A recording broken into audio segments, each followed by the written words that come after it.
দিদি বার হয়ে যাবে। লড়াই তো হবে, কিন্তু দিদি জিতবে। সেই জন্য এখানে যাই করুক, ওরা যে কায়দাটাই করুক, তৃণমূলকে হারাতে পারবে না। ভবানীপুর বিধানসভা কেন্দ্র, একদিকে মুখ্যমন্ত্রী মমতা বন্দ্যোপাধ্যায়, অন্যদিকে বিরোধী দলনেতা শুভেন্দু অধিকারী। কি মনে হচ্ছে, কি কেমন হবে লড়াইটা, কে জিতবে? দিদি বার হয়ে যাবে। কেন মনে হচ্ছে?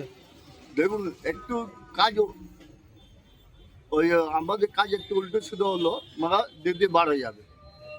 উল্টো সিধা কি কাজ হয়েছে? এই চেলাচাবাড়ি করেছে, বা দিদি দিদি ভালো লোক, দিদির জন্য পার্টি বার হয়ে যাবে। দিদির উপর বিশ্বাস আছে আমার। দিদির মুখের জন্যই বার হয়ে যাবে? দিদির জন্য আমার দিদি ভালো আছে, দিদি থাকবে। বাকিরা খারাপ বলছেন? দেখুন, 5টার বাড়িতে ছেলে আছে, ও 19-20 থাকবেই। সব ছেলে এক সমান না।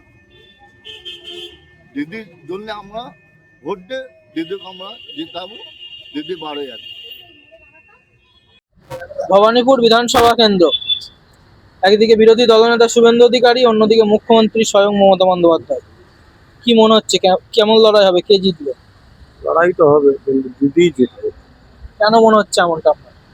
দিদি অনেকদিন ধরে আছে, দিদি অনেক কিছু করেছে বাংলার জন্য। কি করেছে বলে মনে হচ্ছে আপনার এই এলাকার জন্য?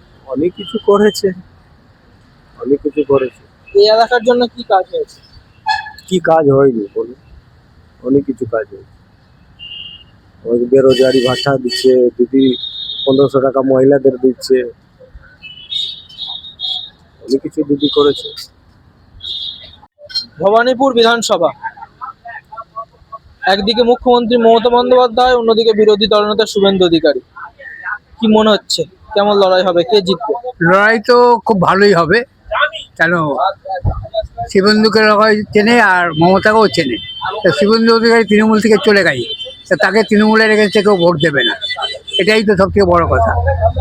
হ্যাঁ, ও গায়ে স্ট্যাম্প মারলে কি হবে? ও তো ওই তৃণমূলের লোক ছিল। ও যদি ভালোই হতো তাহলে তৃণমূল ছেড়ে গেল কেন?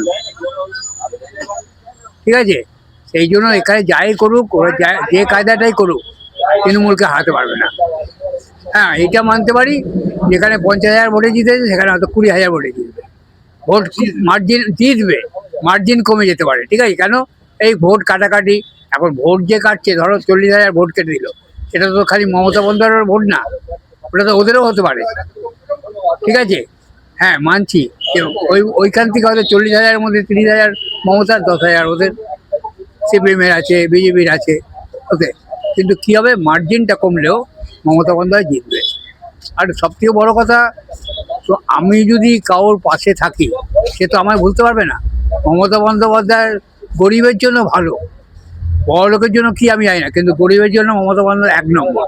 ঠিক আছে, কারোর দুঃখে সুখে বিপদে আপদে দৌড়ে যায়। আর কেউ যায়? শুভেন্দু অধিকারী কটা লোকের বাড়িতে গিয়ে জিজ্ঞেস করেছিল তোমার কি হয়েছে? জিজ্ঞেস করেছে কি?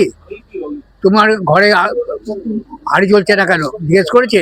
কিন্তু মমতা বন্দ্যোপাধ্যায় জিজ্ঞেস করেছে, জানে, যার জন্য এই বেকার ভাতা বলো, বয়স্ক ভাতা বলো, লক্ষ্মী ভাণ্ডার বলো, এগুলো সব দিচ্ছে। হ্যাঁ, এগুলো দিচ্ছে। কিন্তু শুভেন্দুকে দিয়েছে? ওরা তো মিথ্যে কথা বলে, ওরা মিথ্যে কথা বলে, এই দেবো সেই দেবো। মোদী সরকার যখন এলো, 2 কোটি লোকের চাকরি দেবো, 15 লক্ষ টাকা করে ব্যাংকে অ্যাকাউন্টে পাঠাবো। কোথায় গেল সে টাকা? কোথায় গেল 2 লক্ষ চাকরি? আজকে মমতা বন্দ্যোপাধ্যায় চাকরি দিচ্ছে না, কোথা দিয়ে দেবে? সব তো সিপিএম সরকার শেষ করে দিয়ে গেছে। সব তো সিপিএম সরকার শেষ করে গেছে। যত আজকে তারাতলা বেল্টে যাবে, হ্যাঁ, কয়েক হাজার ইন্ডাস্ট্রিয়াল ছিল, সব শেষ। কৌটো নাড়িয়ে শেষ করে দিয়ে লোকের হাতে ভিক্ষার পাত্র দিয়ে গেছে। তাহলে কি হলো? মমতা চোর, সবাই বলে মমতা চোর, কিন্তু মমতা তো চোর নয়, মমতা একদম সাচ্চা মেয়ে। ঠিক আছে, দলের কর্মীরা চুরি করতে পারে, রাজারাম করতে পারে, অনেক কিছু করতে পারে, সেটা সবার ক্ষেত্রেই আছে। বিজেপিতে নেই, সিপিএমে নেই, তা বলবো আমি কি বলবো অমুক লোকে চোর? সেটা ঠিক নয়। যাই হোক, এখানে বিধানসভা ভোটে যতই যায় কায়দা করুক, জয় করুক, মমতা বন্দ্যোপাধ্যায় জিতছে।